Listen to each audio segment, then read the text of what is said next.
Great win for our team, for our program. It's 4 in a row in the best league in the history of basketball, college basketball. Vanderbilt's terrific. Similar to a lot of the other wins that we've had, or a few of them at least in this league, where you're begging for a stop, you're begging for an open look. Just two good teams getting after it. Vanderbilt's connected and resilient and tough and physical, and they guard you. And thought they did a great job of changing defenses. They've got really good balance too offensively, and diverse pieces that they utilize really well. And they're going to continue to be a really tough out in the next couple tournaments. So we're very fortunate. Feel really good about the way that we played. We continue to grow and get better, and this is a really big win for us. Mike, you've talked a lot all year long about the process, not necessarily focusing on the results. Yeah.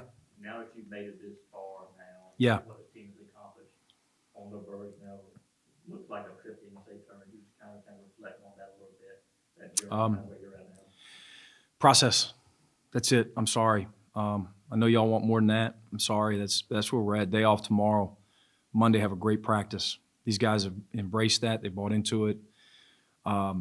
They continue to just get better because we're not focused on that big picture. This is all I'll say about it. I would assume we're in. I mean, we're good. We're good. Our whole league is good. And there's going to be a bunch of teams in our league that make it and that do damage in the NCAA tournament. But we're focused right now on having a great practice again on Monday, prepping to play well, to continue to ride this momentum, to continue to improve in Nashville, one day at a time. That's it. Mike, you say process. I get it. Yeah. Everything says process, but when you lose 9 of 11, how do you Yeah. keep guys bought in? And who are some of the voices in Yeah. addition to you to maintain that process even when things are maybe not looking as good? 2 huge in-season responses, 2 4-game losing streaks. We didn't lose to a bad team. I don't think we lost.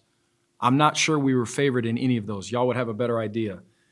The narrative is, what is wrong with Georgia? Wheels falling off. Are you kidding me? We lost to really, really good teams. We played more top teams than any team in college basketball played. Again, it's the best league in the history of college basketball. I think going into this game, if I'm not mistaken, our worst loss was to net 39. I mean, we didn't even have an average loss, let alone a bad loss. We've taken care of business. We've been incredibly consistent. The mid-major teams we played, we did well against. We had a road win at Georgia Tech. We had a home win against Notre Dame. Played Marquette close for a long time. We've got a chance to make a deep run, beat St. John's. And then, we find a way to go 8-10 in this league, continue to get better through it. Didn't even answer your question. I'm sorry, Mike. The resilience, continuing to talk about the big picture, that there's a lot of teams that in this league over the past couple of years has gotten better and better and better, have had a couple losing streaks and bounce back, or are in a really good spot and then the wheels do fall off. And how do you respond again to the positivity, to the negativity? Let's just focus on today. And again, we've got a team that's very young but mature beyond their years. Who were the guys?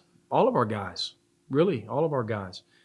Silas and Blue have stepped up as sophomores in their leadership, in their leadership skills.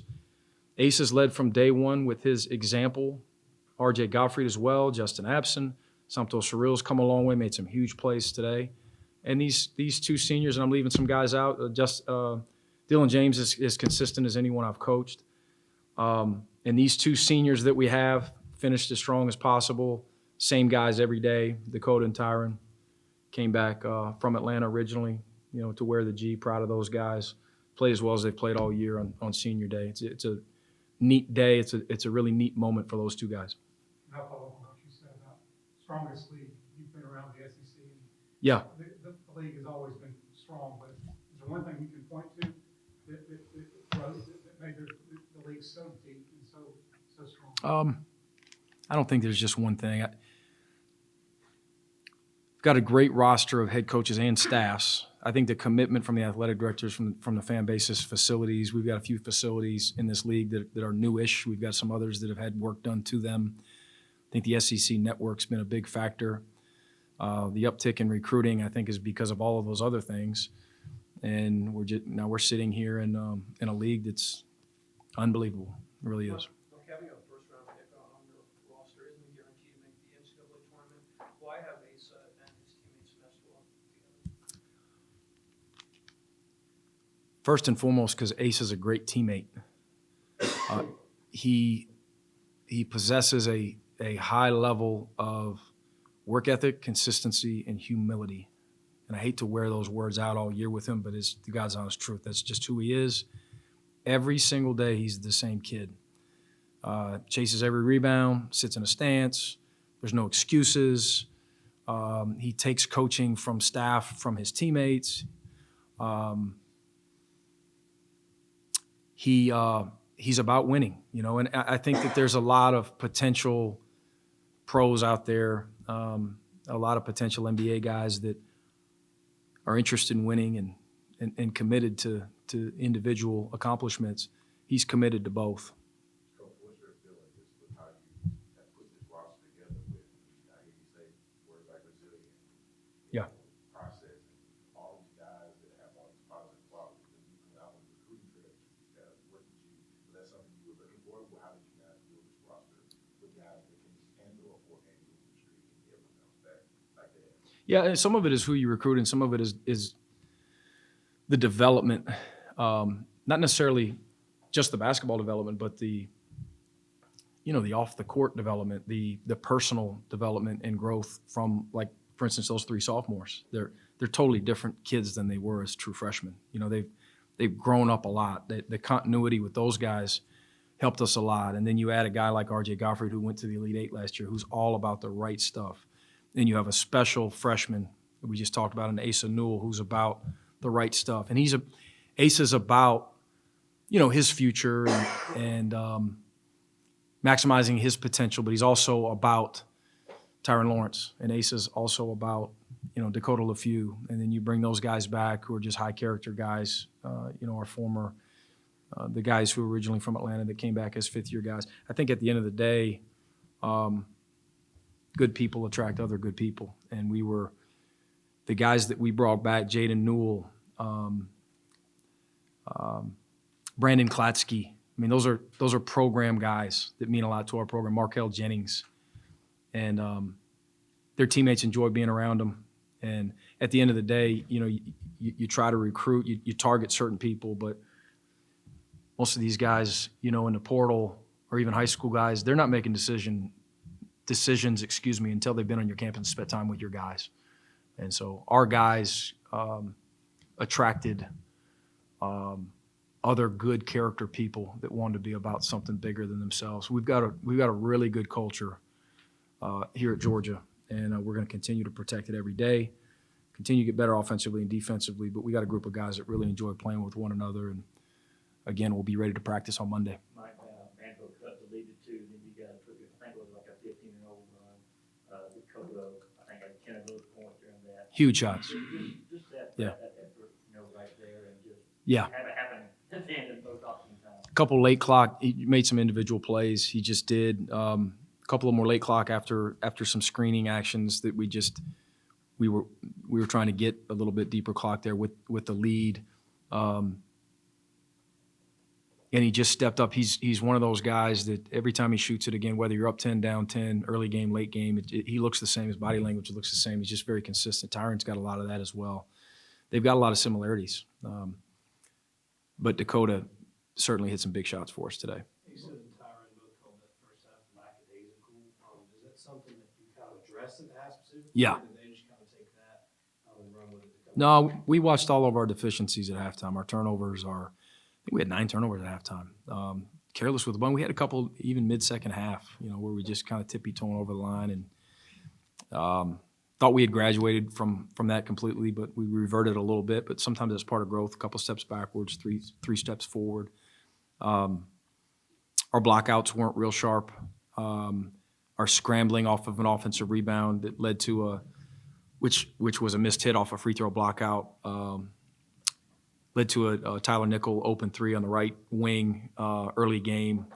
Transition off of live ball turnovers wasn't as sharp as it needed to be. But all that said, Vanderbilt's really good, you know. And but we addressed it at halftime. I didn't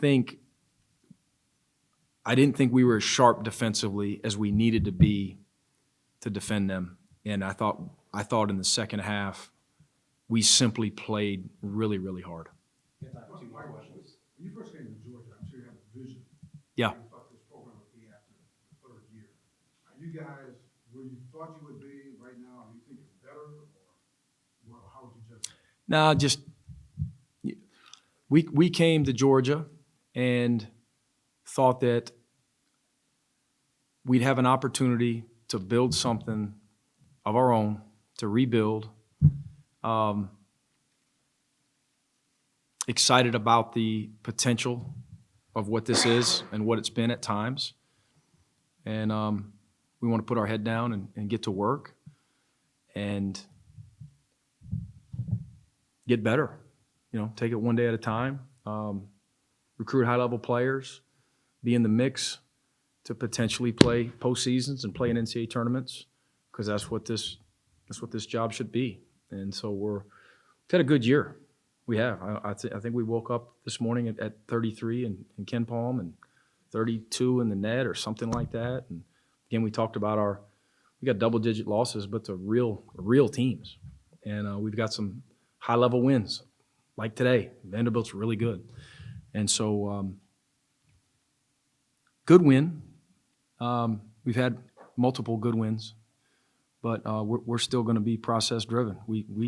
Let's play better in Nashville. You know, if we don't focus on that, I don't know that we will. I don't know how well we'll play.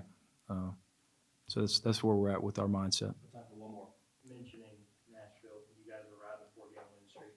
Where do you think this team is going in the SEC tournament? Got momentum. I mean,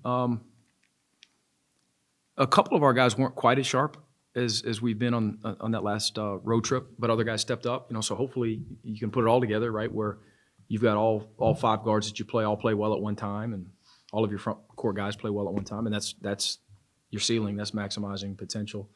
Hard to do, but needed this time of year if we're gonna make some noise, you know, the rest of this month. So that's where we'll focus as we get back to work.